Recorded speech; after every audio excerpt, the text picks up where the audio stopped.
Из-за того, что на улице была неблагоприятная погода, поэтому мы не вышли гулять.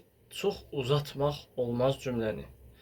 Qısa şəkildə nеблагоприятная погода, yəni şəraitsiz hava, qısa şəkildə rus dilində непогода sözü var.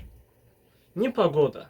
Beləliklə deyirsiniz, из-за непогоды мы не вышли гулять. Şəraitsiz havaya görə biz gəzməyə çıxmadıq. Ümumiyyətlə bu izza ki var, izza, yəni filan şeyə görə.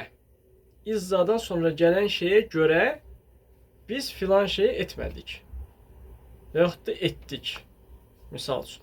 Bu cür cümlə funksiyası kimi həmçinin də непогода deyib fikri tamamlaya bilərsiniz. Uzatma ehtiyac yoxdur.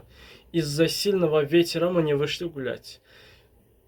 Bərk küləyə görə biz gəzməyə çıxmadıq. Belə də deyə bilərsiniz, amma qısacası из-за непогоды мы не вышли гулять. Непогода güclü yağış da ola bilər, güclü külək də ola bilər. Çoxlu, yəni yağış deyəndə leysan hətta nəzərdə tutulur. Sonra çoxlu qar, soyuq, maroz, şaxta nəzərdə tutulursa qısacası непогода. Непогода.